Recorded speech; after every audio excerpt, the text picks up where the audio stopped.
It's Old-Timey Crimey presents The Murders on Lover's Lane, Fort Wayne, Part 2. Part 2. Dos. Duh.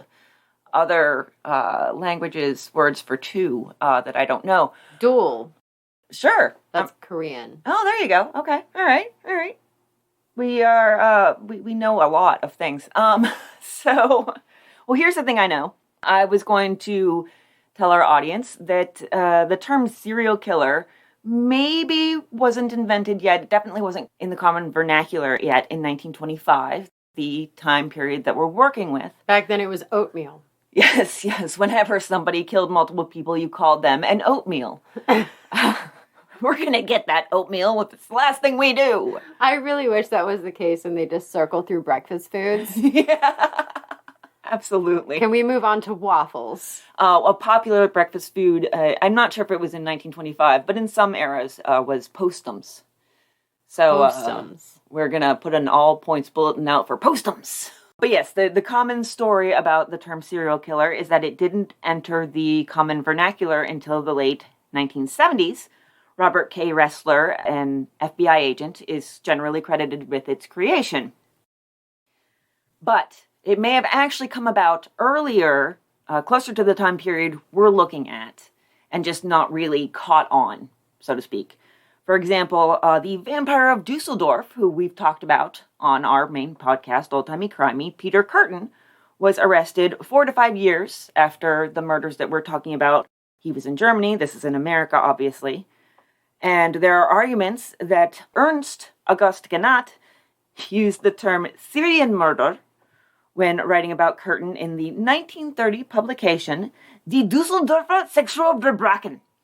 Isn't that the villain from Phineas and Ferb? I have no idea. But I do know it translates to the Dusseldorf sex crimes. Oh. And I will always take an excuse to read something in German. German's a fun language. It is really fun. You just get to sound so angry no matter what you're saying. So there are other places where it's actually sprinkled throughout history and literature. You can find all this at historyhunter.net in the sources.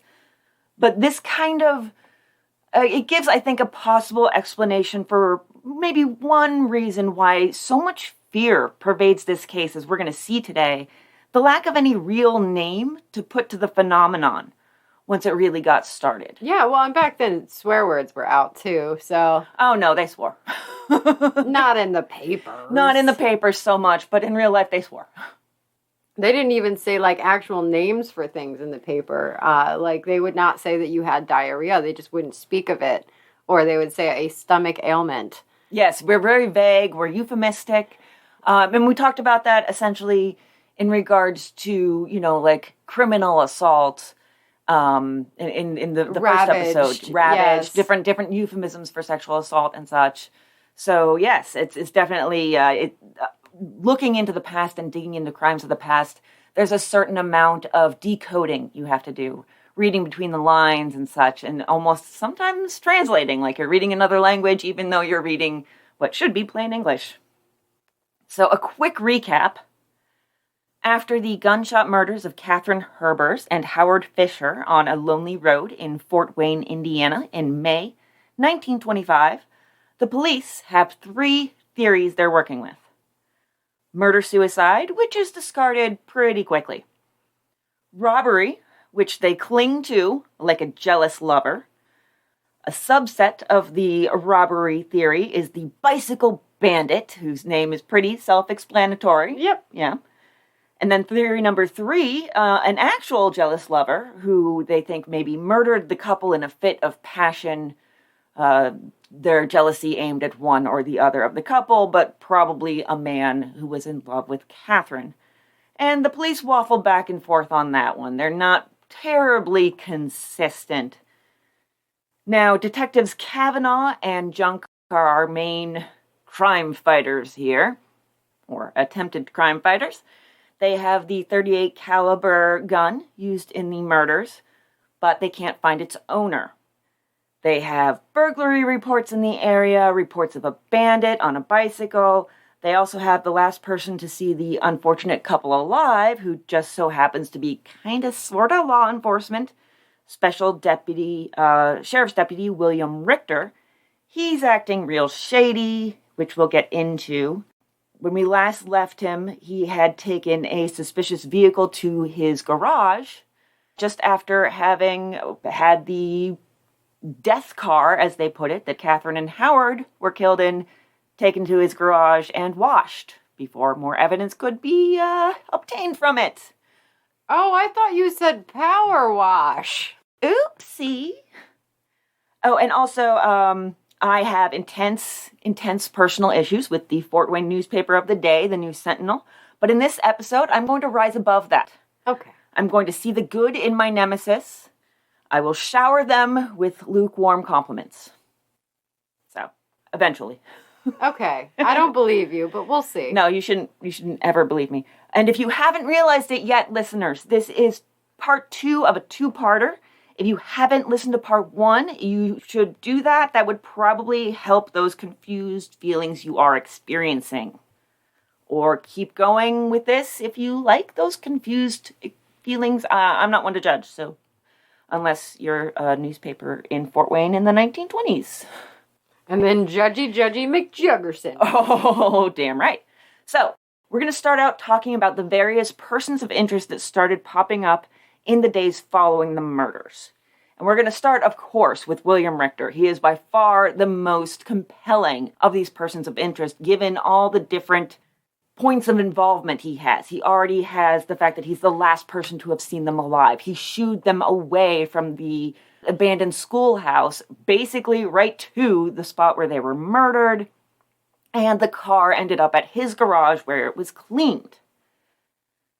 2 days after the murder, there's a mysterious car that's been parked in front of his in-laws' house for a couple of days, so he has it taken to the OK Garage. the garage that was definitely not named with the help of a motivational speaker. The mediocre garage. The it's all right garage, which he owned with his brother. So that same night, after he had that mysterious car taken in, William Richter was brought in to the police for questioning. Not actually originally brought in for questioning about the murders. They managed to bring him in on another charge, believe it or not, assault and battery. Yep. He had a temper. He had a bit of a temper. At 4 a.m. on Saturday morning, he was brought in for assault and battery on E.H. Rapini. They, of course, were not wanting to talk so much about that as they wanted to talk about the whole murder thing. Oh, yeah. Like, I have an article where the only thing it says is, he was arrested on a charge of assault and battery following a mix-up with another man on the street here last night. A mix-up. That's literally all it says about that. And it's like, well, we have you. Let's see about your whereabouts on this evening that these 2 people were killed. That's what we really want you here for. Yeah, definitely. I think we know what the police are interested in here. Definitely the murder. So Richter did give a straightforward accounting of his actions the night of the murders. He and a companion who was driving were patrolling around the schoolhouse as they'd been ordered by the sheriff. Now, I feel it's necessary at this point to clarify how his position worked here with the sheriff's department. He had a special deputy sheriff position that was without pay. This was kind of like a volunteer position. He was a police hall monitor, essentially. Really, yes. It was for one reason only, to patrol the country roads for petting parties. So essentially for cars where couples were in there getting frisky with each other. I feel like that's an excellent job for any voyeur. Really, yeah. They pull up alongside and they're sitting there like looking at the fogged out windows and they're like, yeah. I just imagine him, you unhook like, that bra. Sitting there until he sees the car shake or something and then be like, here's my time. This is my time to shine. I don't know why I'm giving him a southern accent, but... So yeah, this is essentially the whole reason he was brought in. He didn't get paid, but there was definitely a kind of quiet benefit to this position. He got to be kind of the unofficial garage of the precinct. He got called in for tow-in work, repairs, storage of cars that were found abandoned in that area. So it definitely brought him a lot of business. Well, yeah, especially for if you can tow, because then you're going to get the car accidents too. you're going to get anything like that needs towed, and that's a lot of money. That is a lot of money, yeah. This definitely was, he was not doing this necessarily just because he really, really believed in law enforcement and that people should not be able to pull over on a country road and make out. He just wanted to see some boobies. We all know. Yeah, we all know. Well, they're boobies, so. Yeah. So he had been ordered to go and patrol for petting parties. It's not clear what the deal is with the companion. I lean towards the fact that he just had a buddy with him, and he was like, hey, come with me, I'm going out to look for, Makeout Hill or whatever. I don't think he has any sort of partner in this makeout patrol or whatever. And this person is not named at this point. They're only referred to as a quote-unquote companion. So I just think they're being left unnamed at this point just because there's no reason to name them. Yeah, because they don't work in any official capacity, but it's like, hey, I'm just going to drive around. You want to come with me? Yeah, sure. Mm-hmm. And there's no reason to believe that they have anything more to do with this whole scenario than there is, there's no reason to believe. So he had beer. We were just going to drink and drive. Yeah, it is 1925. Yes, they were. So farmers had been making, quote, vigorous complaints about petting parties which infest the roads in the neighborhood. Infest the roads. I know. Okay, we have a couple of really interesting word choices there. Vigorous? I caught that, yes. Yeah, and infest. It that sentence takes you on a journey. It really does. At first, it's it's a really intriguing journey, and then it goes to a bad place. Yeah, and I really, at the end of the day, think that reporter just had a word of the day calendar. I was like, let me use these words. I'm behind. They got a thesaurus for Christmas. So Richter and his companion arrived at the schoolhouse. They saw Howard's car as well as another car, and they were parked on opposite sides of the road. They told Howard and Katherine to scram. Howard made no arguments, just turned around and drove south. The second car that was there at the time also did the same. Richter and his companion then headed east, back to the Lincoln Highway, and then to the garage on Mommy Ave, right around the corner from Daddy Issues Street, which Richter and his brother ran. Of course, this is the garage where Howard's car ended up. And literally, the detectives arrived as the garage employees were washing it. Can you imagine how crestfallen they must have been to get there and be like, oh, no, guys, no. Are you kidding me? And see, that's not the only thing that police have a few questions about. And at this point, they still think, they're still like, Richter is the one who ordered the washing. But there's more. Richter is alleged to have had previous disputes over a garage bill with Fisher. Mm-hmm. Richter is one of the proprietors of we already know that, of the OK Garage. But at this point, the coroner, Dr. Harry G. Irwin, jumps in and backs up Richter, even kind of pulls him out from underneath the bus, and says, I sent the car to the OK Garage. I thought it was the nearest one, and I thought we were kind of done with it. So, he's fine. Leave the poor boy alone. He's just a special little deputy sheriff. The detectives at this point say that there's no direct evidence linking Richter to the murder. Yeah, because all the fingerprints and blood was washed out of the friggin' car. Kind of on Richter's orders. So yeah. It's because of Richter, there is no direct evidence linking Richter to the murders. And they are right about that, yes. And, we do have some more circumstantial evidence. The detectives asked Richter, do you have a .38 pistol? Like the one that was found in the murder scene. Not anymore. Not anymore.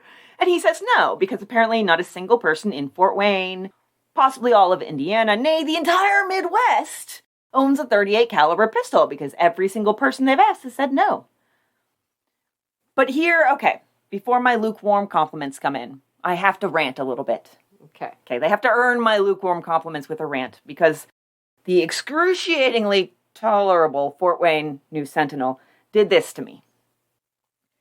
This information about Richter's answer regarding the pistol is given to us on page 1 above the fold in the article where they detail what happened when Richter was brought in.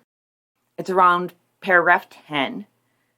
Simply said, he denied owning a .38 caliber, and efforts were being made to trace the one found on the scene. Then all the way down at the very bottom of that column, it says, quote, Richter is said by 2 men to have owned a similar gun to that found in the death machine.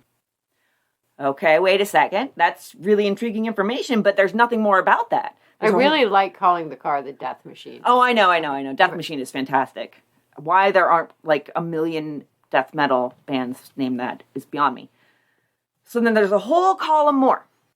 Him describing the night of the murders, all kinds of stuff, and then it says continued on page 25.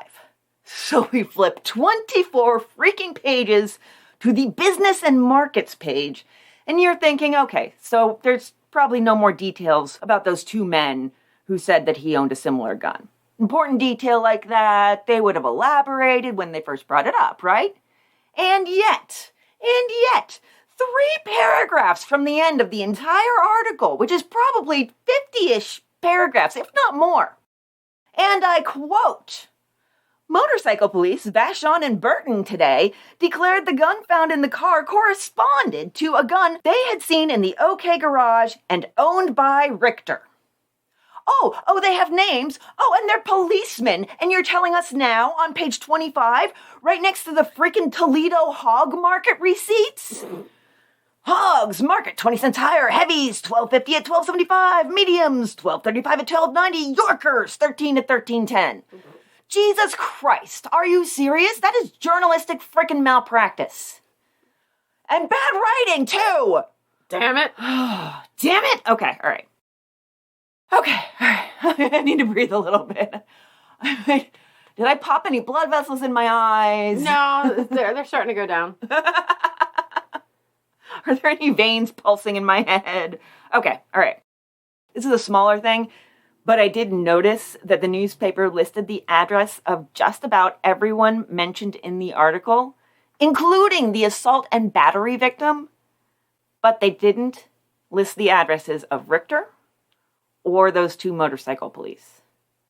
Well, no. So it's funny how being police gets you immunity from having the public know your address. Obviously, you're not going to want that information to get out. Yeah.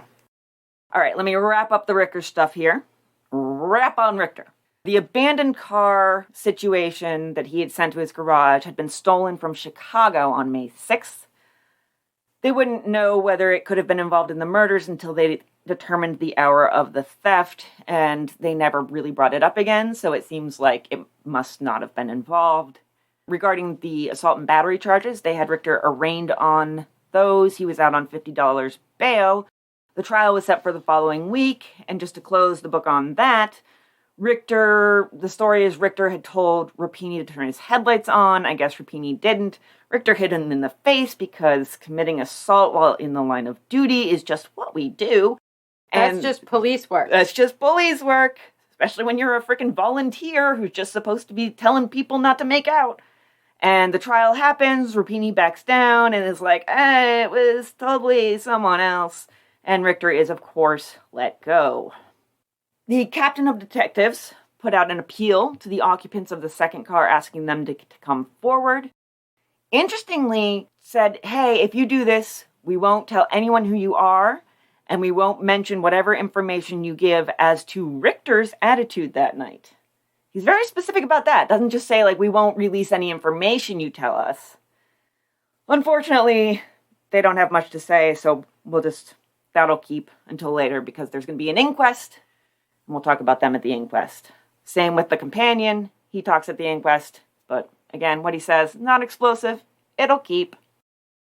So I do want to throw in one little tidbit of information that is related but not on Richter. Yes. So did you see the bit about his grandfather and namesake? I don't think so.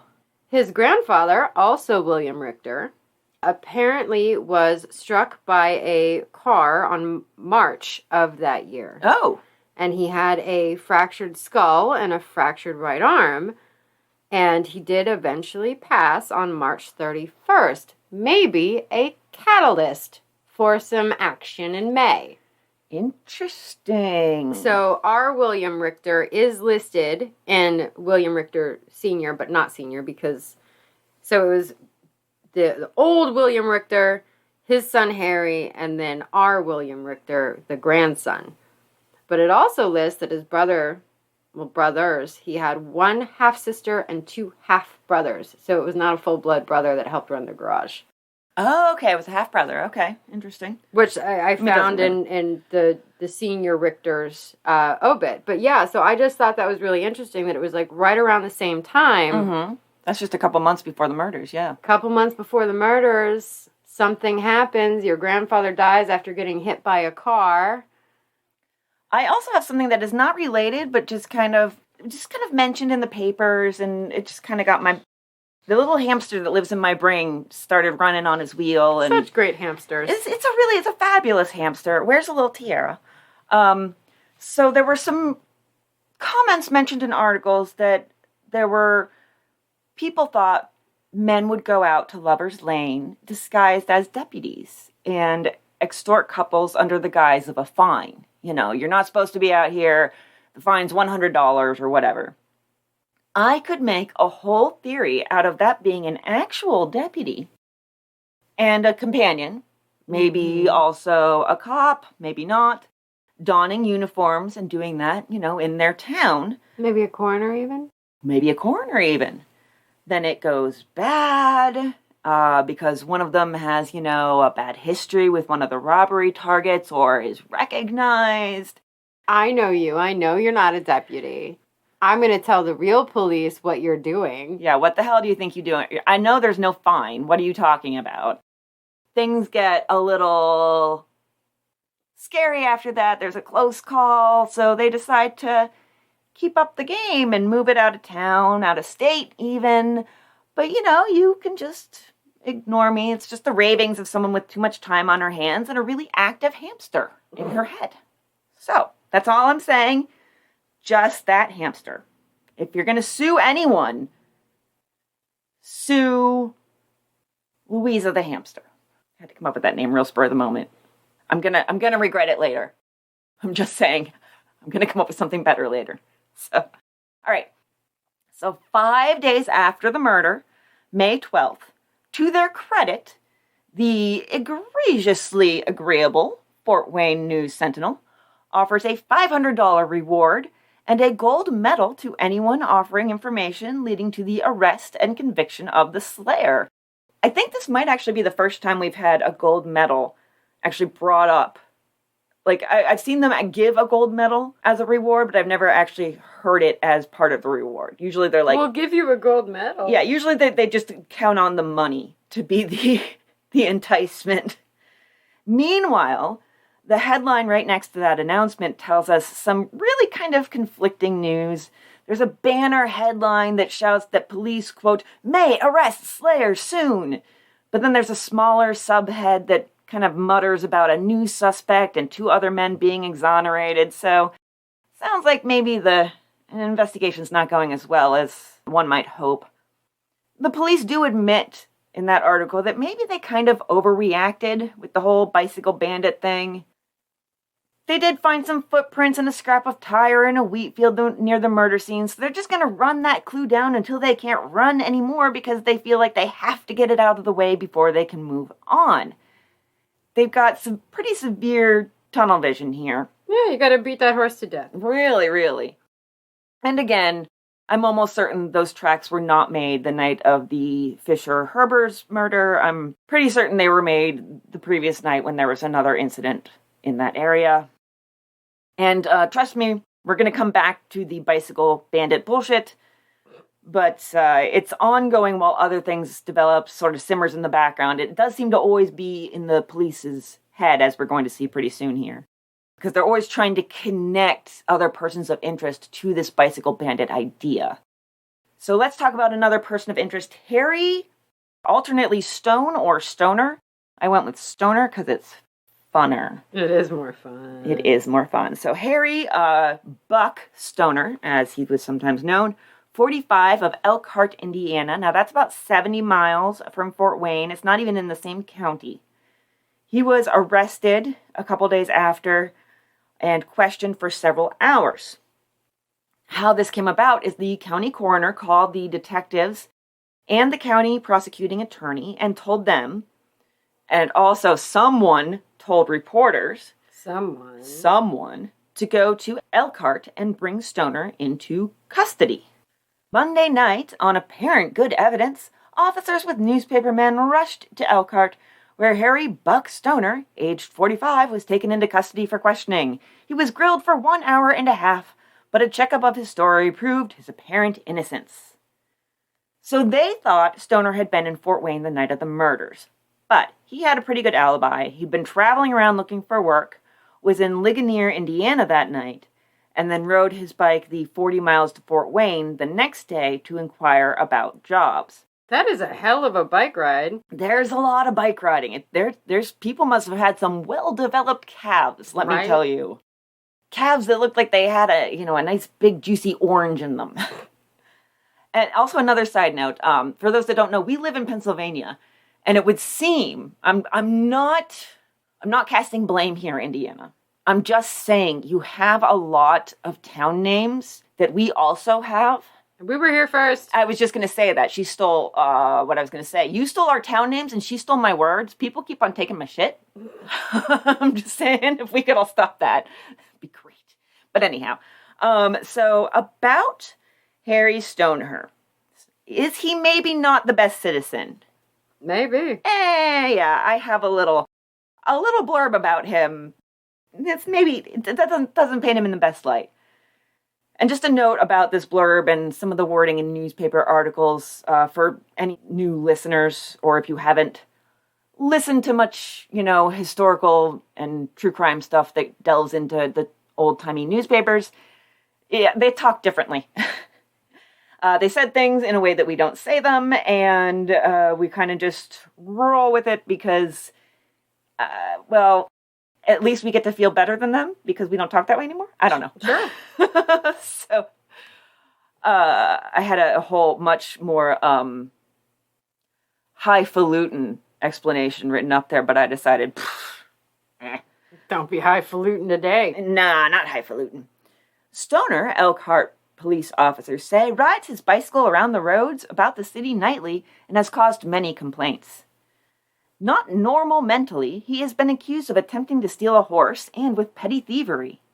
He also is alleged to have attempted criminally to assault a deaf and dumb woman, but was fought off by her.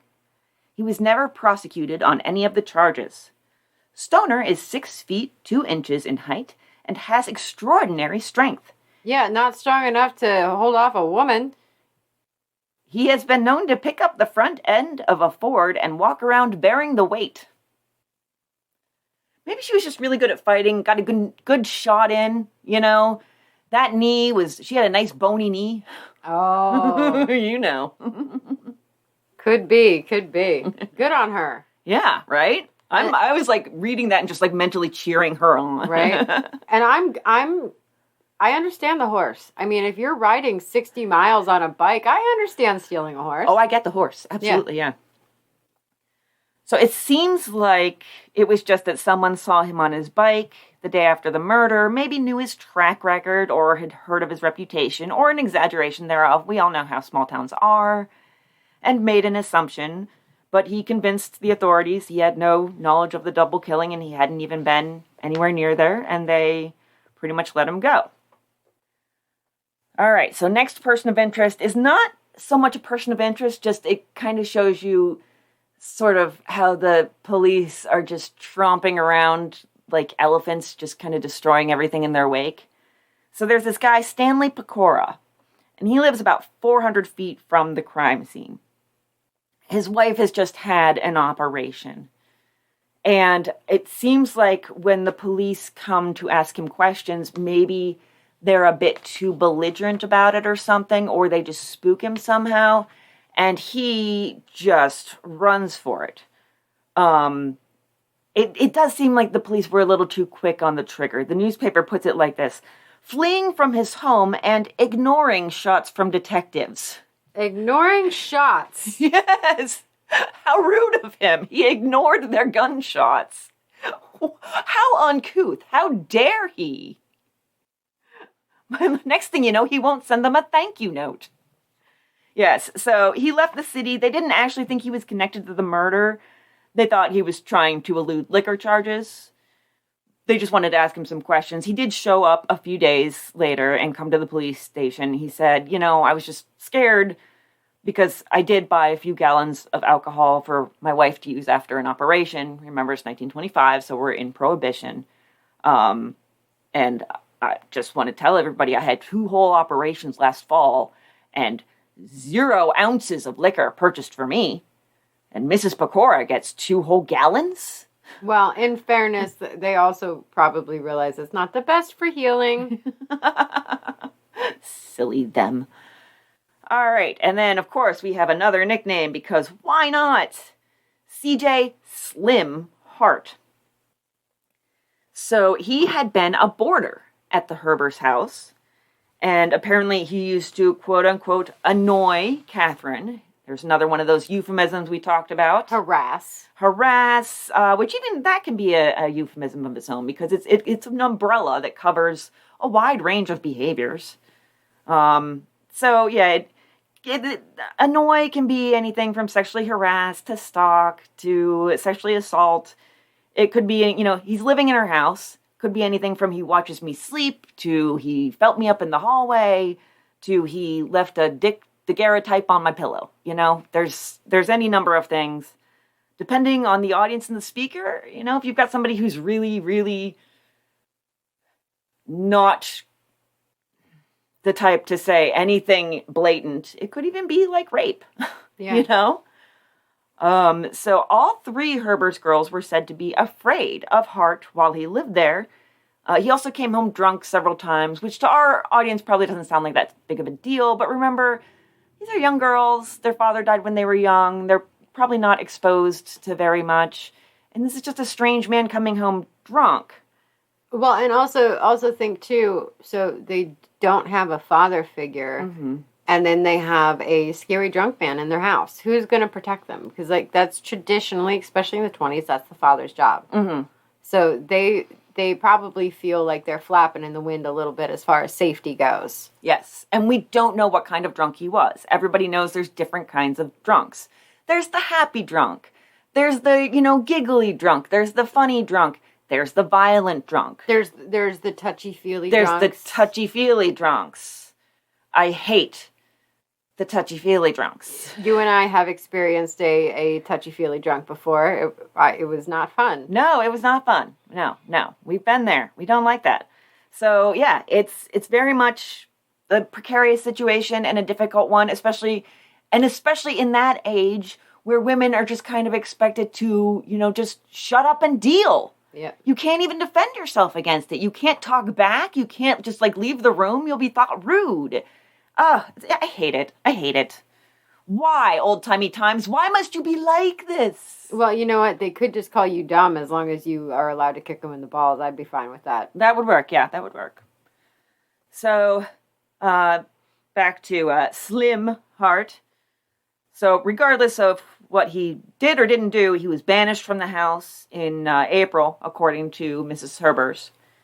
He was hard to track down after that when the police were trying to find him. He had left his job with the Pennsylvania Railway Roundhouse at the same time he left the Herbers' house. And his buddies down at the soft drink parlor near the house hadn't seen him since then either. So basically, nobody set eyes on him. Their best leads had him in Huntington, 25 miles away. Now, they did have kind of a loose description of the bicycle bandit as to height, weight, and general appearance, and Hart was said to match this. Quote, Hart was a roughly dressed man, members of the Herbers family say, was 6 feet tall and was slender, weighing about 150 to 160 pounds. His general appearance was rough. He was about 35 years of age, but looked to be 40 years old. He wore large shoes, blunt at the ends. Tracks of the bicycle bandit leading across a wheat field are of a shoe about size 10.5 and are blunt or round-toed. So, it's a very general, broad description. It could fit a lot of people, probably. They're making a lot of these shoes, but the one little hitch here is when he lived at the Herbers' house, he never owned a bicycle. But the police are like, well, the bicycle bandit is known to have bought his bike sometime in the last 3 weeks. Oh, brand new bike. How convenient. We'll get to that in a minute, because it's like, I'm not entirely sure where they got that. And they also had started calling the bicycle bandit Dutch. They believed that he was maybe from Germany, Denmark, they kind of, Sweden, they kind of like switch it up, but something in that very general area. Somewhere in the middle of Europe. Yeah, something like that. Which is kind of rough, because one of Katherine's brothers, his nickname is Dutch. Ooh. So their main theory here revolves around the fact that previous robberies by Dutch, as we're calling him now, the bicycle bandit, hadn't ended in shootings. He just accosted people on the road, stole things from them, occasionally pinched a behind or something. And they think that's because this time he was recognized. As in, he didn't know until it was too late that he was robbing his former landlady's daughter, and then had to shoot her and her boyfriend once it dawned on him that that was the only way out. And he also knew Howard as well. Fisher was a constant visitor at the Herberts' home while Hart roomed there. Mrs. Herbert said today, Hart had remarked several times, Mrs. Herbert says, that he would, quote, beat Howard Fisher's time with Katherine. Which is, I don't understand what that's supposed to mean. Is it supposed to mean I'll give her a better time than you, or? It could be, or it could be like, I will spend more time with her than you. It feels like a violent way of phrasing that. I'm just saying.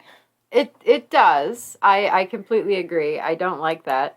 But yeah, he was making some sort of competition with Fisher about spending time with Katherine in one way or another. Yeah, he definitely was making it a competitive thing, which is kind of strange, and also phrasing it in a semi-violent kind of way. But once Hart hears that they're trying to track him down, after about 2 days, he shows up at police headquarters. Heard you were looking for me. Yeah, I'm here. Here I am. I'm Slim Hart. He alibis out. He says he had a new place. He was rooming with 3 dudes, real ensemble buddy comedy material if you're looking for a new script idea. And they could all vouch for him.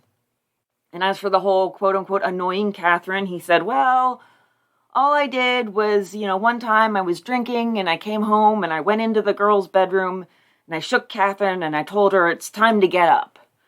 Which I believe her account a little better, even if we just add in the fact that he was drunk and she wasn't. Yeah. And still, creepy. Don't like it.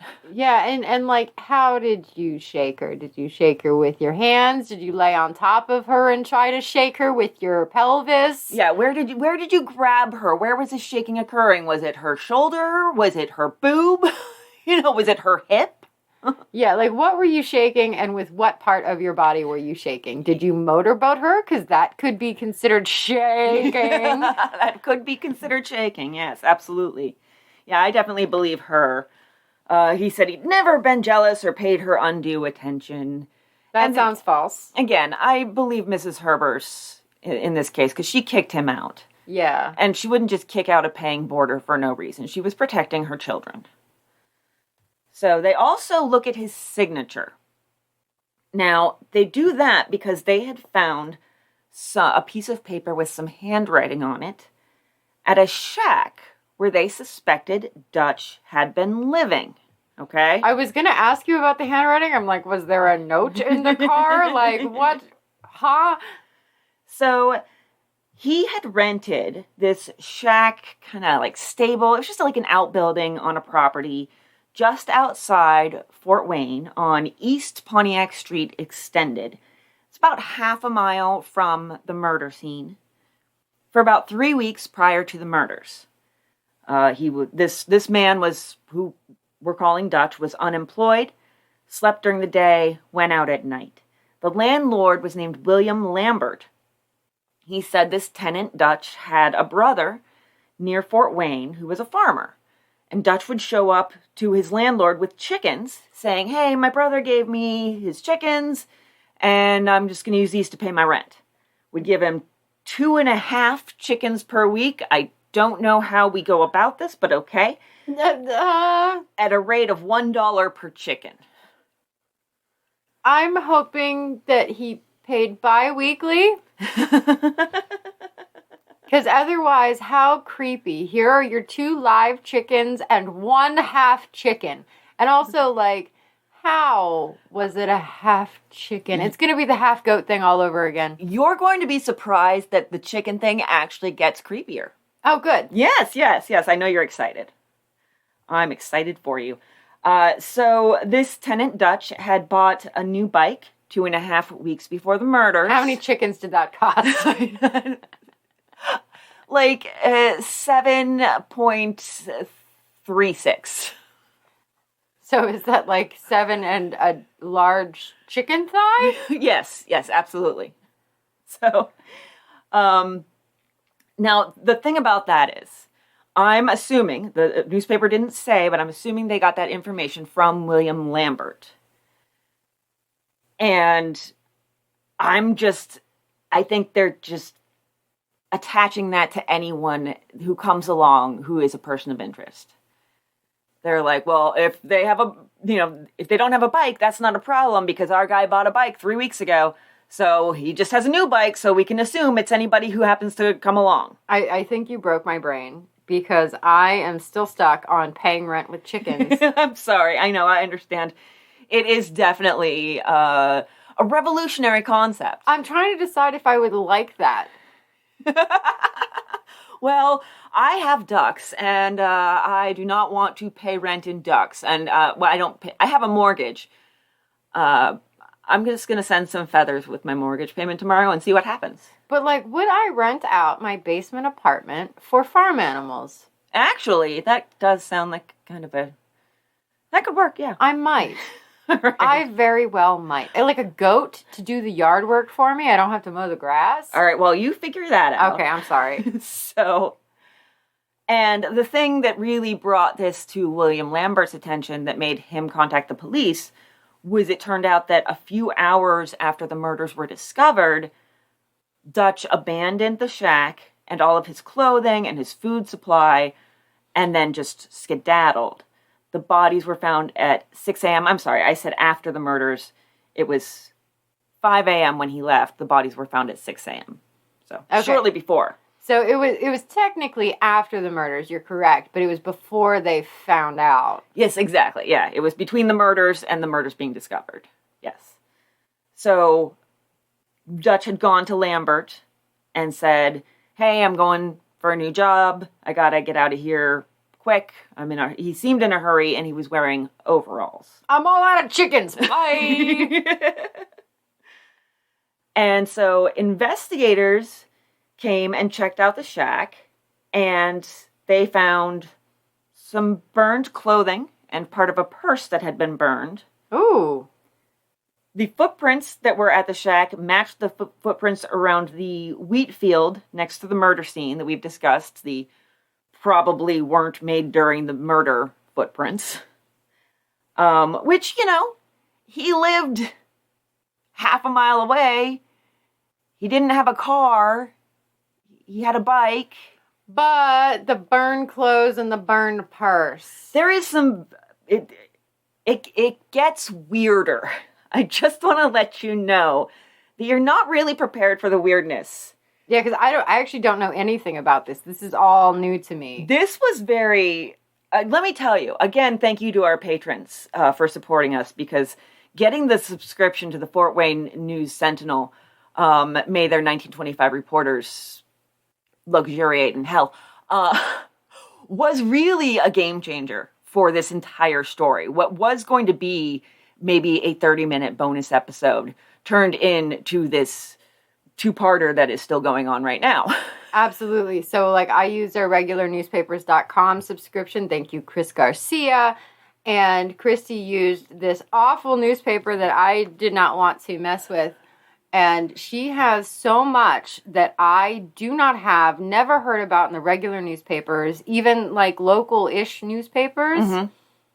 The Fort Wayne paper is not on newspapers.com. Yeah, because I went through all that and I was like, there's not enough. There's almost nothing here. And then I was like, well, I'll see if I can find another Fort Wayne newspaper. And yeah, they have it all behind a paywall, and the terms of the subscription are a little bit on the stingy side for, most newspapers. But I was like, okay, I'll use some of our patron money.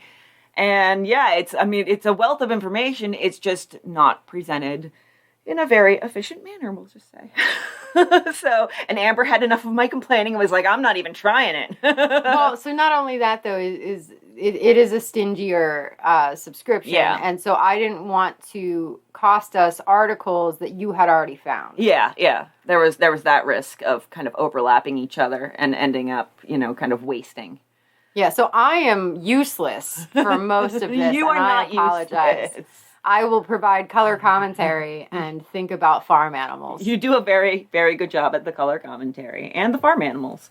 So, all right, let's talk about this weirdness here, because you're just going to... I need to know what else. So, like, burned clothes, burned part purse. Yes, the footprints, 38 caliber cartridges. Yeah, so this totally sounds like where our murderer came from. Not necessarily damning, but concerning. There was a hole that had been dug outside the shack. It was 8 feet long, 5 feet wide, and 5 feet deep. Had a wooden top and a wooden manhole. It had been filled with water, but that could have been from maybe rain. I mean, it's springtime. Was said to resemble a grave. There wasn't really anything in it aside from the water, but there were items buried next to it. That is not a grave. That is a double grave. Maybe. 5 feet wide? Yeah. That's a double grave. Yeah. And the amount of time and effort. That's a lot of digging. 5 feet deep. I have a garden, y'all. I am not digging that deep. And I was exhausted and had blisters. For the love of Pete, this is somebody that was going to put the bodies there. This is definitely something messed up. So they find some items buried next to the grave. Okay, what were these hole, items? Whatever. It's not a grave-like hole. Grave-like hole. Well, there were items that had been burglarized, stolen from the home of Mrs. William Miles on April 26th. 10 days prior to the murder. She lived on New Haven Ave, about 3 miles from the murder scene-ish. I didn't get an exact address, so just the road in general is about 3 miles away. Items included clothing, like the suits of her husband, Professor Miles. One still had his name printed on the label. The others had the labels cut out. A rifle, a strand of beads, a needle case, a ring. Another of their rifles had been stolen, but was not found at the shack. Then Mrs. H.K. Hammond of Bowser Avenue also identified some silverware that had been taken from her the same night, which the resident of the shack had used to eat with. There were also bills and receipts and a pair of scissors that had been taken from her home. Who takes bills and receipts? Come on. So the authorities file a burglary charge against John Doe for that. And there are 3 other homes noted as having been burglarized, kind of that they feel like are related. It was in the same manner. There are kind of connections. But there's another one that's kind of a question mark. There's a home that was burglarized on East Rudsill Boulevard, close to at least one of the other victims of the burglary spree, and neighbors who witnessed the burglary said there were 2 men involved. 2. And they were in a car. No bicycle. Well, and that tracks, though, because if this is 3 miles away from the murder scene, and so at least 2.5 miles away from where the shack is, at minimum, It would make sense that you'd be in a car because, one, it's really hard to carry your wares on a bicycle. Especially if you're, like, stealing suits and stuff. And 3 miles away to carry a wardrobe and a thing of silverware and 2 rifles. Like, that's excessive. You need a car. It would be so funny to watch, though. It would be a hoot. But it's not likely. So it makes sense that he maybe got, like, a partner for a day that had a car and that got half of the stuff. So I take 2 guns, you get 1, I get 1. True. That's a good point. Yeah. I mean, like, if we were to go do crimes, I would give you half the stuff. Of course you would. I would do the same. That's what friendship's all about. But obviously one of us might have, like, schizophrenia or something that needs to bury all of the treasure in the yard of the rental. Yeah, there's something that speaks to a mind that's not quite working properly here. That's not settled, that's not content. Or was like, I know I can't take it, so let's hide it for later. And I can come back and get the stuff when I'm good. Yeah, that's true. Or some sort of hoarding issue.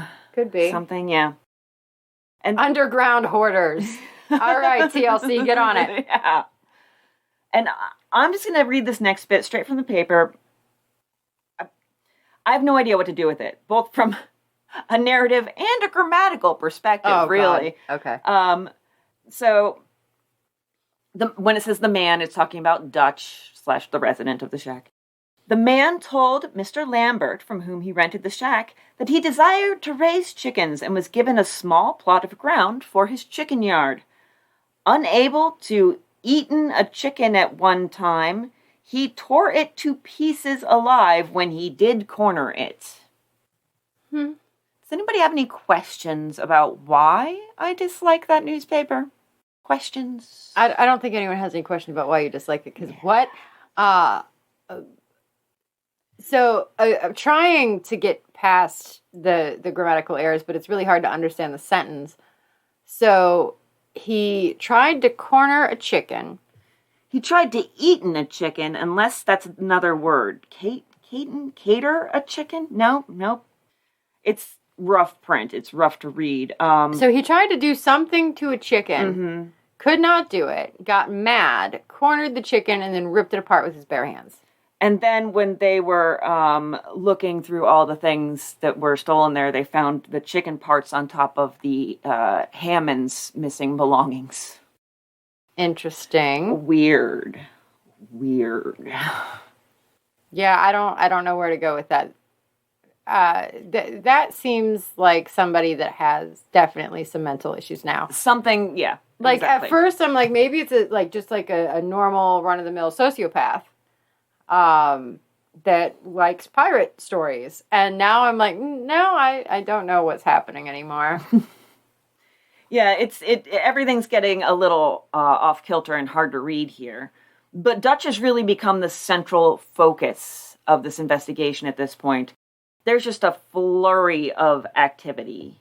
Now, I wonder why this information was never put in other papers, because this seems like the best. I know! This is the best lead that the police have, and they're like, let's just not talk about that.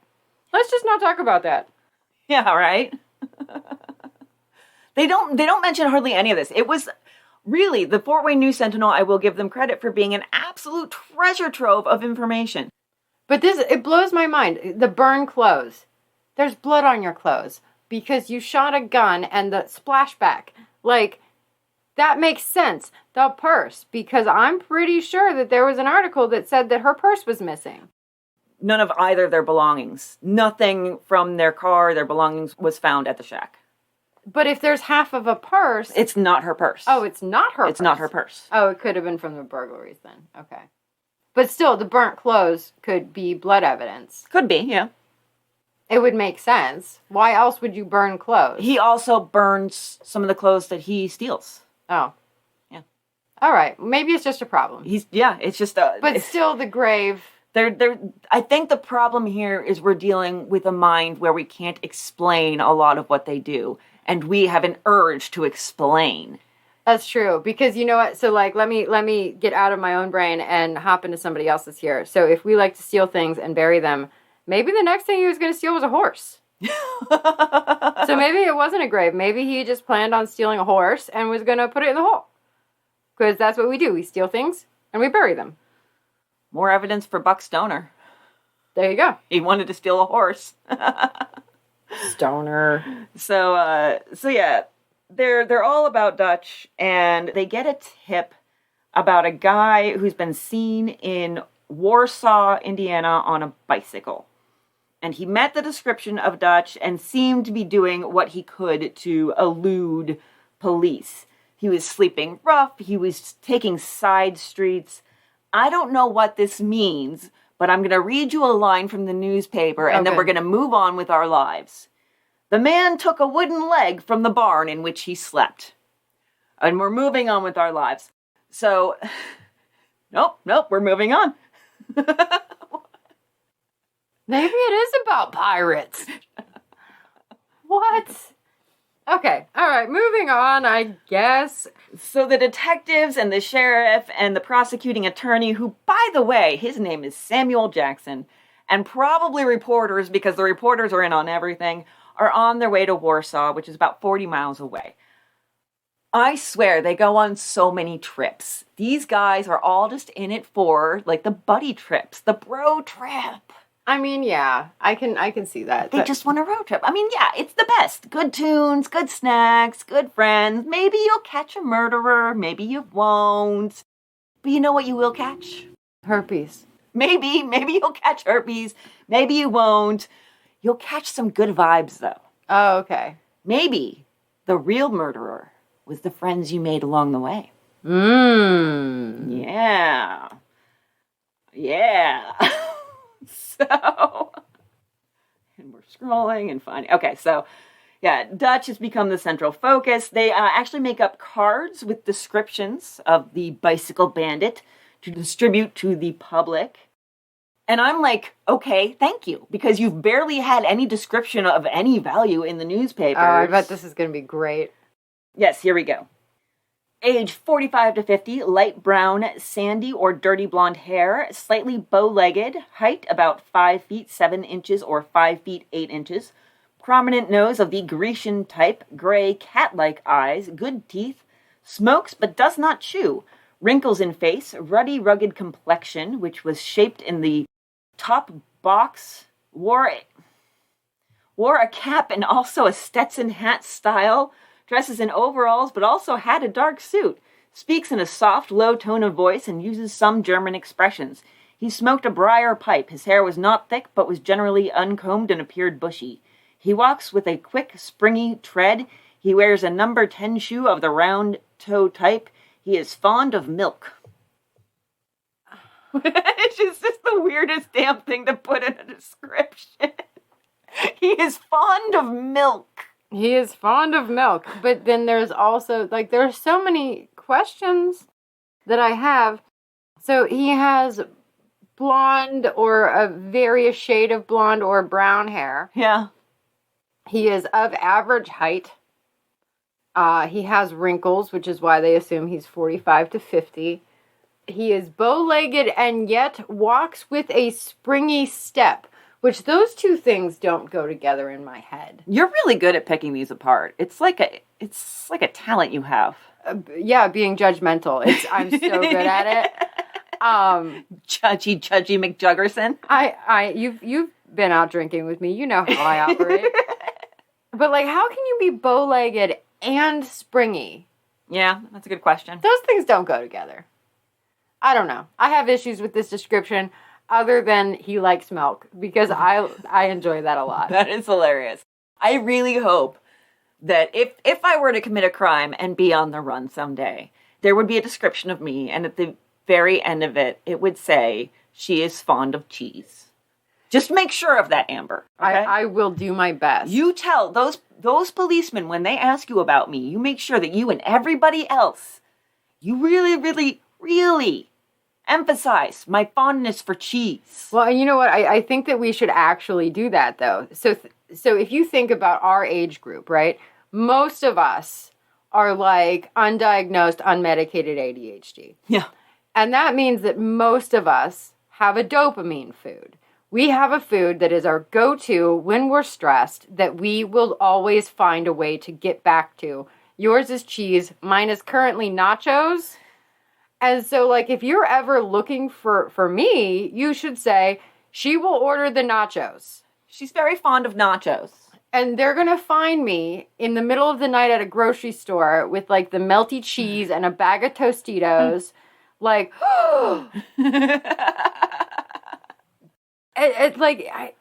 that guy likes milk. He's going to go into your diner. He's going to get a large glass. And you're not even going to think about it because he's an average-looking dude. And then he orders milk and something in your head goes, ding, ding, ding. Motherfucker, you got here on a bicycle. I just want everybody to start looking with suspicion on anyone who orders milk. This is what I want from that's the result I want from this. I mean, I already do. Yeah. And there's also this idea that the whole, uses German expressions. It changes daily. Denmark, Sweden, Norway, Germany. It's a daily thing. You really never know what country they're going to pull out of their ass and decide he's from. It changes with the wind.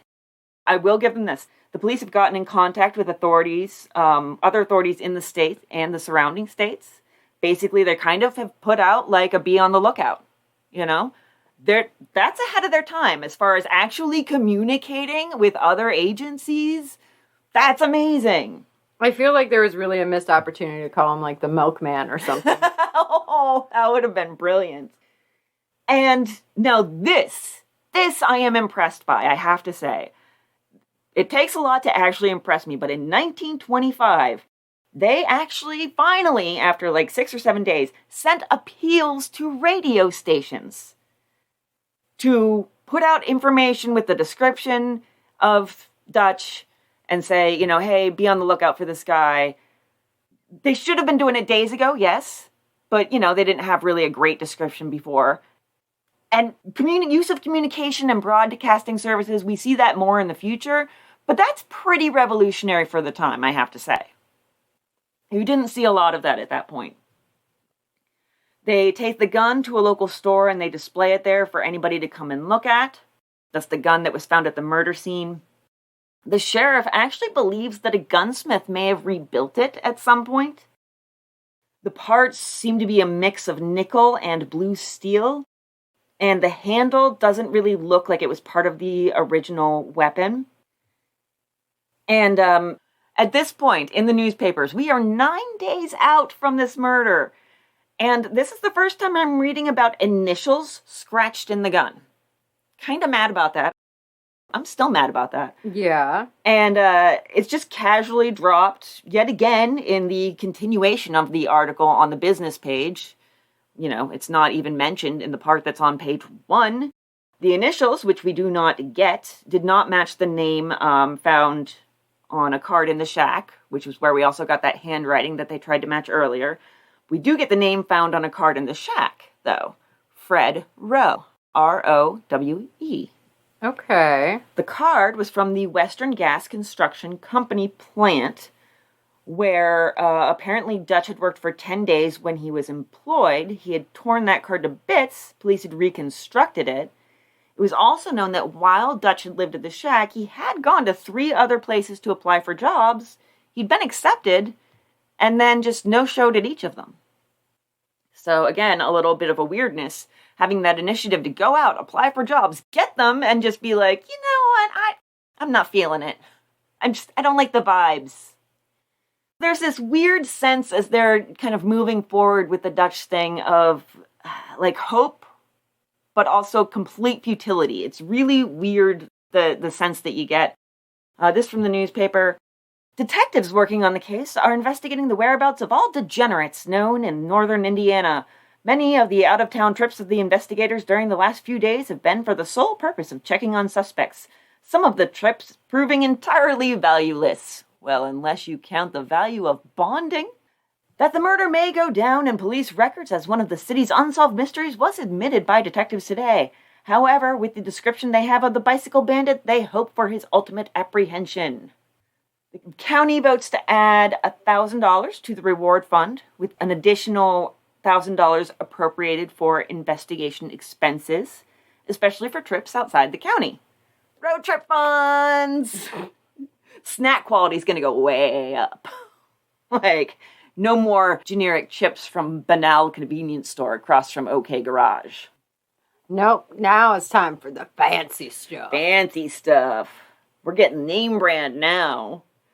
So, but they've got sheriffs all over the place looking in the counties of Stark, LaPorte, Marshall, Jasper, Pulaski, Porter. They've got posses of farmers and police, as well as Pennsylvania Railway police officers. They get a tip, Richmond, Indiana, then somewhere between Louisville and Knightsville, Indiana. Then one that a man matching that description had been seen heading for Indianapolis, about 125 miles away. Then Greenfield, Indiana, about 105 miles away. They end up looking for a Theodore Penn of Cincinnati, about, I don't even know how far away. There's so much running around. I mean, if this were like a movie, they would put up a map and like comically have just like lines drawn all over with a little car as they like speed all over the state. Yeah, probably like the circus music, like do do do do do do do as they speed around all the little points. That's exactly what was going through my head. Yeah. There was one man was found. I don't have what town he was found in, but it was 11 hours by bike. I did the math on that. Oh, Jesus. From Fort Wayne. He was taken into custody and held on a vagrancy charge with a bond of $2,000 for a vagrancy charge. But the bike he was riding was a different make than the one described as being ridden by Dutch.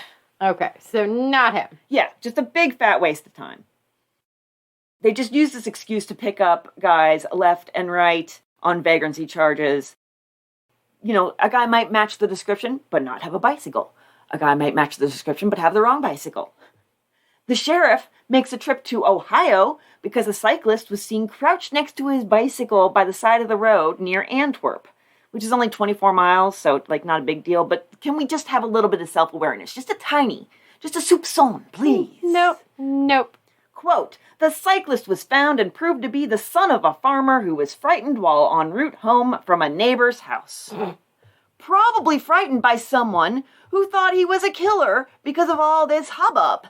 Which, you know, I give them credit for the whole, you know, like reaching out to other authorities and broadcasting via radio and the cards, you know, putting out information and descriptions, but it does really seem to have worked people up. So that's the downside. You always have to consider those things, you know. When you put out a reward, how much false information are you going to get? All the people that want money. Yeah. When you make a tip line, how many kooks and cranks are going to call in? How many resources are you going to waste on stuff like that? It's always a balancing act whenever you get the public involved. Pretty much everyone thinks any male between 15 and 65 is a murderer here if they're riding a bike or look at a bike or have heard of bicycles. I've heard of bikes. You did it. Murderer. So then there's this Charles Hansen, whose name starts popping up a little bit. He's 44. He's supposed to be an escaped convict from Joliet Prison in Illinois, about 170 miles from Fort Wayne. He had been serving life for murder, and he'd escaped in 1917. That was the last photo they had of him, so like 8 years ago. Did I say he'd been serving life for murder? Yes. Okay, all right. Well, now I said it twice. Ho ho. Ho ho. It's very important. No, it's not really. People who had seen the inhabitant of the shack said that Hansen's photo resembled that man. All except the landlord's wife, Mrs. Lambert. The shoe size matched. His height fell in the range described by people who had met him. But that was a pretty big range. People said 5'6" to 5'10". He's 5'8" and 3/4. Close enough. It's right in the middle, actually. Hansen has chestnut hair, the bicycle bandit sandy. Or brown. Or brown. Chestnut's brown. Hansen has a 9-inch scar on his right hip. Okay, that's not how I thought that was going to end. All right. was like, we know a lot about Hansen. We're new. Oh, my. They really filled out his file thoroughly. Dutch walked with a limp in his right leg. But they don't have anything that actually connects him to the murders. Now, I did dig into him and tried to find information. I would think somebody in prison for murder for life escaping would be a big deal. But it seems like pretty much everybody escaped from Joliet.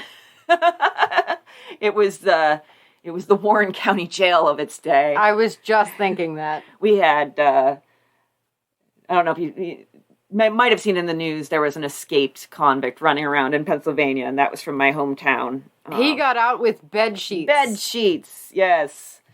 So yeah, I looked into him. There's a Charles Hansen mentioned in a 1916 escape, but he was one of the group that was planning to go out, but he didn't make it. Like, a couple guys made it, he didn't. He was pissed. There were none in 1917. I'm going to look deeper into the other years around those ones, but I don't have much hope. I feel like, maybe they got the year wrong. Maybe they got his name wrong, something like that. Maybe, hilariously, it's Charles Manson. I was thinking that because it does sound terribly familiar. But one of the biggest things that we see all the time is the multiple spellings of names. Because I even have an article here of William Wichter. Oh, yeah. So, I mean, it's possible that Hansen is spelled 10 different ways, or Charles has, like, a sausage in the middle of it. And I searched very targeted with my dates as far as the prison escape. So widening that search and checking for other names is definitely something. I'll update as I look further into him. But like I said, I don't have a lot of hope, but I'll definitely be digging in a little bit more and branching out. And they're still tracking all over the state as the month goes on. This is the 1925 equivalent of turning on the TV and finding out there's a live car chase, except it drags on and on and on. Muncie, 77 miles away. Kokomo, 82 miles. Coldwater, Michigan, 64 miles.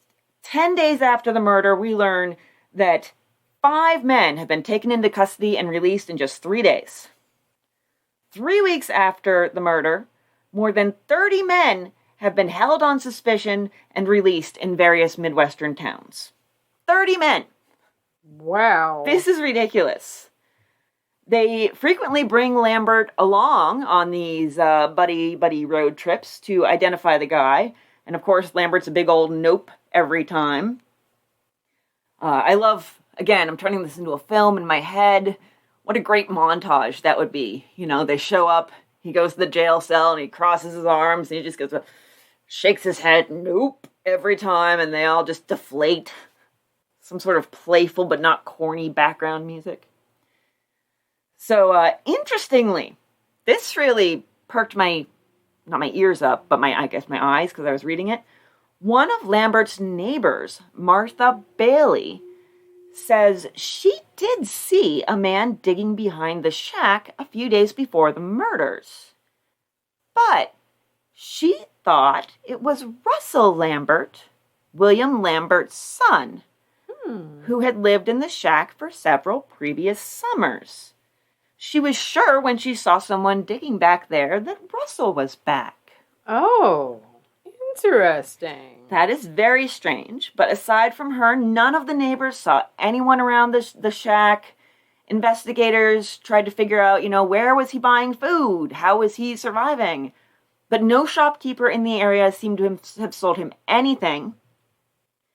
Lambert said that Dutch claimed to walk to the grocery store 7 blocks away, saying that he couldn't ride his bike due to his boils. Yum. Oh, Dutch. But the grocer had no memory of the man. They also they found another grave, pit, hole. I don't know. Treasure. But they didn't really find it. Sightseers found it. Oh, good. Yes, as usual. Oh gosh, the invention of police tape really needs to happen. So they noticed it when the ground started giving way under their feet. So brought that upon yourselves, people. Another mention of the holes has the perpetually professional Fort Wayne News Sentinel casually claiming that its own men found both of the holes. Mm-hmm. So that's lovely. This one was 5 by 6 and then 5 feet deep, was covered with a sheet with dirt on top of it. It's so creepy. I don't like it. That sounds like a trap. It does sound kind of like a trap, like a little bit of a booby trap, doesn't it? Yeah. Yeah. Especially the covering it with dirt. It's like the hole where you put the branches over it so you step on it and fall in. But also just maybe hiding the hole. Maybe. I mean, is it hidden just to hide the hole, or is it hidden to make somebody fall into it? Either way, it's hidden, but we don't know for what purpose. Yeah, and it might not be a somebody, though. Like, so think like Crazy Mountain Man. Maybe they're just trying to catch, like, small animals to eat. Well, does it need to be 5 feet deep? Probably not. Yeah. I don't know. So at this point, they're positing that the bandit had accomplices, and they keep finding stuff that belongs to the burglary victims in the holes, but they can't understand the logic of it, just like we can't. Quote, seemingly the bandit and his accomplices carried away clothing and other articles, many of which were useless to them. Instead of attempting to sell the articles, they immediately buried them from 4 to 5 feet deep in soggy ground, penetrated by seep water, where the articles were certain to be ruined in a few days. Much of the clothing was cut to bits before being buried. That is really bizarre. 5 feet deep for things. Right? Like, for scraps of clothing and, like, trinkets and pin cushions or whatever. It's so strange. it is. This is very weird. Yes. And so judging by what they found there, they speculated that about 10 burglaries were committed. But still, they find nothing, no belongings of either of the murder victims in this second grave-like hole. Nothing associated with the murder aside from those bullets that were the same caliber were found at the scene. So it's still not necessarily linked by anything definitive. So they finally have an inquest. And now we hear from William Richter and his companion, who has a name. He has a name. Edward Stoll. Richter insists he didn't actually know either Katherine Herbers or Harold Fisher. He just identified them by the banner on Howard's car. He had a political banner. Remember, his brother had been running for, doing a primary for a political office. So he's lying. I think he's lying, yes. Well, no, because he had a money dispute with... Yeah, he had to have known... Howard kept his car at the OK garage. Yeah, like, and there was a dispute over a bill at the garage. Yeah. And the two men fought. Like, not physically fought, but they had words. They had a beef. Yeah. So you can't be like, I don't know who that is, except for he owes me money. And then another thing is that Stoll told his story, and he said pretty much a lot of the same things that Richter said, but he said he saw no banner on either car at the schoolhouse. And he gave different locations for the cars than Richter did. They don't specify in what way or how different they were. And they also got the occupants of the other car in, and their story backed up Edward Stoll's. The other car, the second. Yeah. Another policeman backs up their story of what happened after the incident at the schoolhouse. So the Stoll and Richter went to the city and saw a city police officer on his beat. They knew the man, so he got in their car. They cruised around for 45 minutes and then went to a soda shop. If there is a conspiracy to protect Richter here, they're working hard to close up any gaps in it, I will say. They do have evidence that the cop was at 2 different places that correspond with their activities. Something that I think maybe has to do with, like, police procedure. It's phrased something like he pulled his police card at boxes. I don't know if it's, like, something to do with checking in to, like, show your location or, you know, something along those lines, like reporting back to precinct. Well, and that kind of makes sense because I think now what they do is they go over the radio and kind of give the location every once in a while, just so if they need to be found, it's really easy. They're heading north on this road, like whatever it might be. Or they might have definitely done that before GPS was so prevalent. Yeah. Now you can probably just, look on a map and see little dots. Ping me. Yeah. Just ping me. So, yeah, that pretty much, wraps up Richter and everything, still with some questions. But as the month winds down, it's really only been 2.5, 3 weeks since the murders, but we're getting headlines like cops clinging to hope about how the police won't call this an unsolved case yet.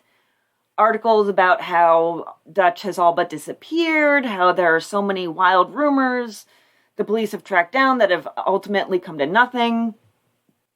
And it's but 3 days after that the editor of the supremely self-aware News Sentinel writes this glorious editorial titled, "Do They Admit Inferiority?" Oh. It's just beautiful. 4 weeks ago tonight, Howard Fisher and Miss Katherine Herbers were brutally, fiendishly murdered at the edge of the city. Today, the hellish beast who committed the crime is still at large. He may be here within the city limits of Fort Wayne. He may have sat beside you today in the streetcar, at the restaurant, in the bus. He may be at your elbow tonight at the theater. Black mystery surrounds the whole tragic event. The identity of the murderer is the slayer's own dark secret. Tonight, as you drive down some still, forest-canopied stretch of country road, the beast who killed Howard Fisher and Katherine Herbers may be lurking in the darkness, armed with another weapon, ready for another slaughter. What if, then, you have tire or engine trouble? You stop to make necessary repairs. The prowler steals upon you and presses his cold, deadly steel against your head. One shot may dispose of you. Another report will signalize the passing of your companion. Then, as silence settles down again upon the countryside, is there anything to guarantee that the authorities charged with the protection of human life will be able to apprehend this fiend, no matter how often he repeats his awful deed? Who killed Katherine Herbers and Howard Fisher 4 weeks ago tonight? Are the authorities going to risk offending suspects by questioning and grilling? Or do they prefer to spare the feelings of possible informers and, thereby, permit the tragedy on the Hessen Castle Road to be listed with Fort Wayne's other unsolved murders? Are those charged with the administration of justice, the enforcement of law, and the defense of life and property hereabouts willing to admit that this community's criminals are more clever than its officials? Wow. Somebody wanted to write plays and not newspapers. Because drama. Somebody wants to get the townspeople all scared and riled up with their pitchforks. I like pitchforks. They have their purpose, they have their time and place. I'm always a fan of mobs. But I think we can kind of see that people are already kind of scared and freaked out. Anytime that you're, especially in a small town, there is an unsolved murder, you kind of assume that it's probably either one of your own or somebody lurking in the shadows from out of town. And so it is really scary to know that there's somebody out there. Both of them are equally terrifying for different reasons. The stranger, the dark masked figure you don't know, or the masked smiling figure you do know, but you don't really. Both scary. And this is a town that probably doesn't lock doors at night. Oh, for sure, yeah. Definitely, that whole editorial, when I read it, I was just like, you have got to be kidding me. First of all, the gall of this newspaper to point the finger at anybody and say inferiority is really something. And second of all, people are already freaked the hell out. You can quiet down now. No, you want to know what he's doing? That reporter is doing the Fred Durst of where you can either calm the crowd down or yell, everybody break some shit, and watch him go nuts. Yeah, he definitely Fred Dursted the hell out of that. There is a grand jury. At first, I will tell you, literally my notes say, oh fuck, there's a grand jury coming up with 200 to 300 witnesses. Because I was at this point in my notes where I was like, you got to be kidding me. But it is mercifully not that long. I did enjoy this case, but I was reaching that point where I was like, no, come on, because I know that there's no actual conclusion. I know we're not solving this, so this feels like it's dragging on.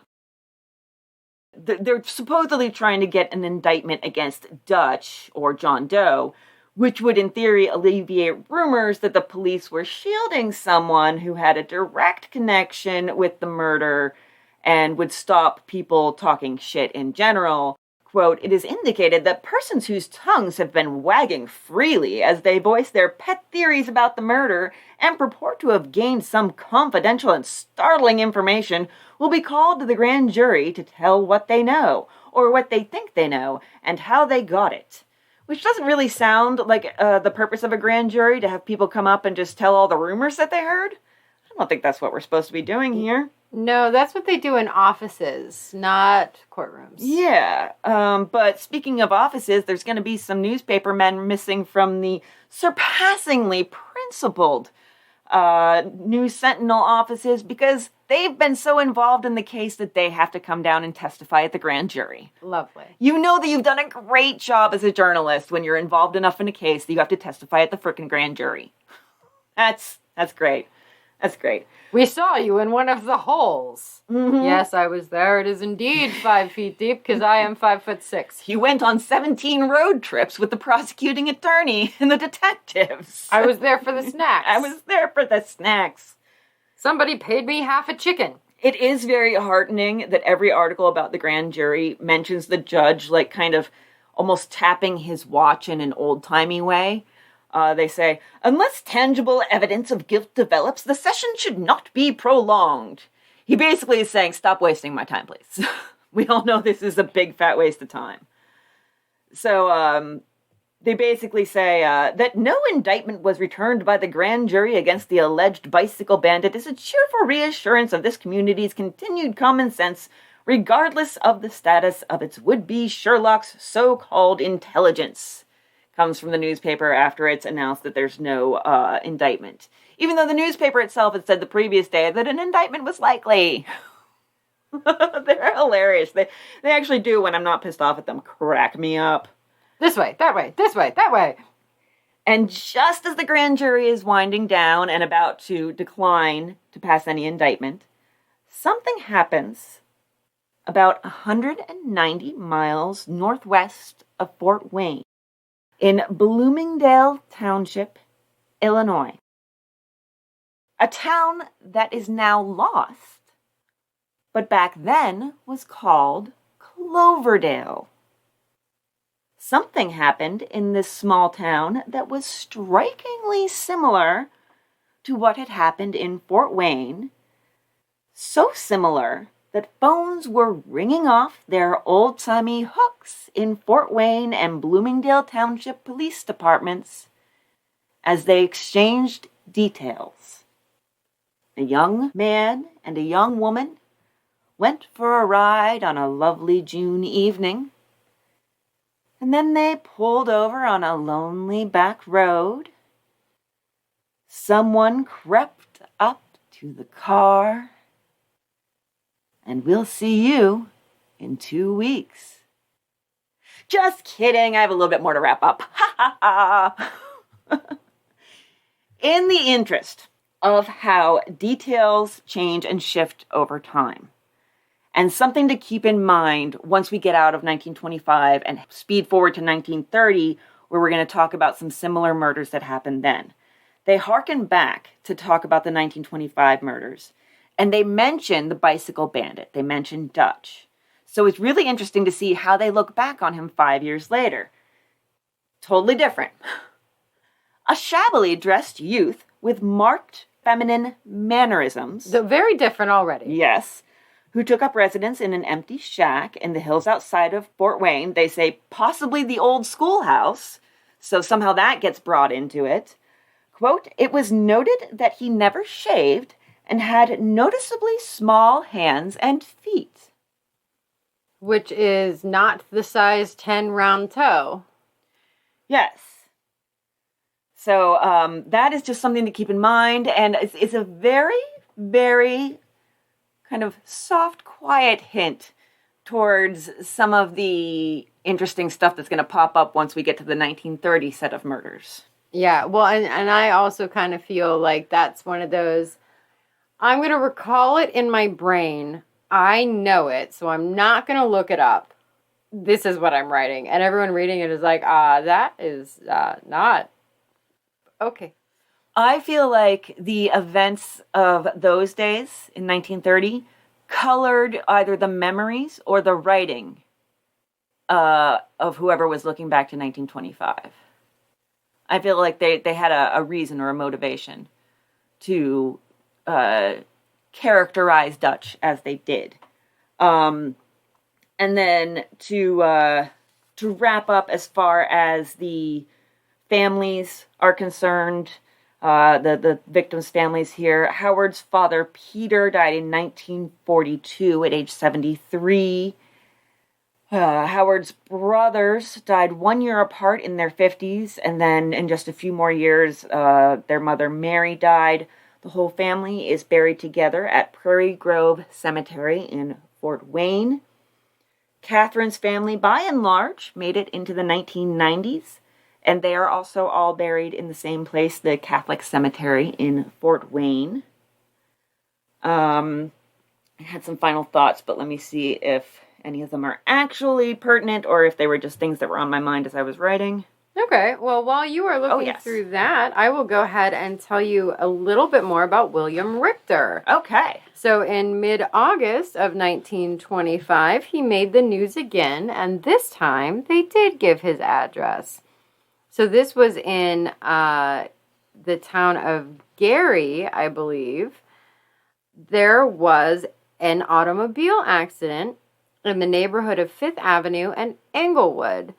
So the police were called because they believed a trio of stick-up men had stationed themselves on the highway. So about a half a dozen calls came into the police station, and they said that these men were trying to hail down motorists, and they thought it was like, a robbery. Like they'd get you to pull over, and then they'd rob you. So officers arrived, and they found 3 men, all intoxicated.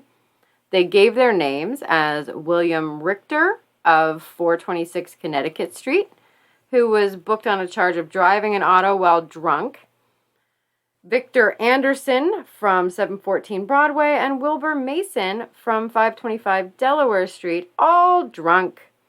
They had been drinking, they got in a fight on the side of the road, and Richter had been knocked down and was lying in the road, supposedly unable to get up. But what motorists saw were 2 men standing near the car and one sprawled out across the street. Ah, so they thought they were seeing that old trick. It was a ruse to get them to stop the car and then get held up. So yeah, he made the news just a few months after all of this had died down. Yeah, but were they like, oh, it just looked like we were trying to pull that trick because he's so drunk and we were standing there?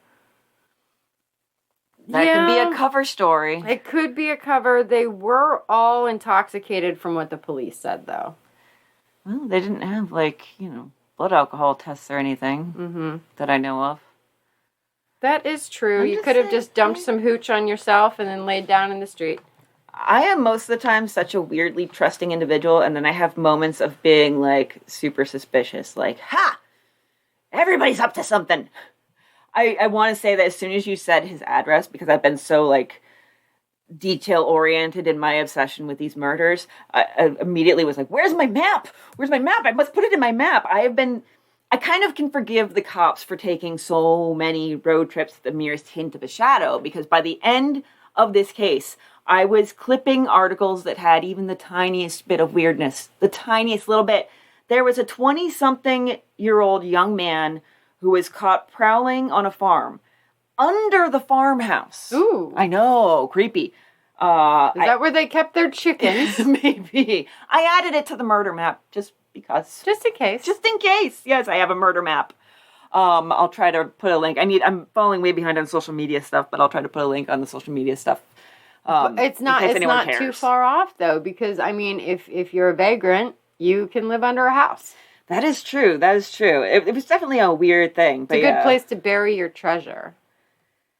Under somebody else's house? I don't know. It feels like, I mean, I guess if you don't have a house, and I don't know, I'd bury it in the woods. That seems like it would have less of a chance of some random happenstance making it be found. In the woods, anybody can find it. Under somebody else's house, who's going to suspect a thing? Yeah. So, yeah, I guess that's all I have on everything, too. Don't forget that you can get early access to these episodes of the Lovers Lane Murders over on our Patreon. That's patreon.com/oldtimeycrimey. In addition to bonus episodes, we're doing occasionally some episodes that have like a tangential Lovers Lane connection, not necessarily, anything related to this series of murders, just like, oh, it happened on a Lovers Lane, in 1939 or whatever. But we're not sticking to that. I'm not. I don't know if you are, but I don't know what I'm doing. Yeah, I'm still doing whatever really catches my attention. And just for a preview for you, my next one is going to be a woman who, while she was in jail, she made some clothing for her fellow inmates, but she didn't have any scissors, so she used her teeth. Oh. So some very inventive seamstress and murderer. So yeah, that's going to be one of my next ones. So yeah, you can find our bonus episodes. We call them Old Tiny Crimies. They're like half an hour, 40 minutes-ish. And we have a lot of fun with those. That's kind of like a little bit of a let loose time. And we all also kind of revel in finding the weirdest shit we can for each other. Mm-hmm. Like just weird shit. It's a goal. It is a goal, yes. So yeah, come on over and check that stuff out. And what other stuff? And a shout out. Oh, also, no, I forgot. You can also listen to previews of each episode. They're about 5 to 10 minutes when you come over to the Patreon page without having to actually subscribe. And you can do a 7-day trial before joining, which several people have been doing lately. And they seem to be satisfied because they're signing up. So, a welcome to new patrons, Nicole, Rach, Heather, and Justin. Hey, guys. Hey, guys. I think Justin is a returning patron, which, by the way, if you've left, which is perfectly fine, because sometimes you run out of material. We can only make new material so fast. Come on back and enjoy the new stuff and the new early release and everything. We love to have you back. And I honestly can't remember who's been where and what and left and came back, so I'm not going to be offended. It doesn't bother me. I don't even know where I've been. I don't know where I am half the time, so yes. On that note, thank you so much for joining us. And next episode, we will start the Bloomingdale/Cloverdale, Illinois murders. And you'll hear about it next time on Old Timey Crimey Presents The Lovers Lane Murders. Don't forget to set your parking brake. Bye. Bye. Sources. The Herald-Palladium, Clinton Daily Public, Daily Sentinel-Tribune, Huntington Herald, Indianapolis Times, Rushville Republican, Reno Gazette-Journal, the Star Press, Evansville Press. Those are all from newspapers.com. Thank you, Chris Garcia. Findagrave, Fort Wayne News Sentinel, Reddit, Rails and Trails, and FakeHistory.net. Damn. I need to see if I wrote mine down. All right. Evansville Journal, the Scott County Journal, Muncie Evening Press, the Indianapolis Times, Hagerstown Exponent, Palladium Item, the Richmond Item, the Times, the Star Press, the Huntington Herald, all from newspapers.com. Thank you, Chris Garcia.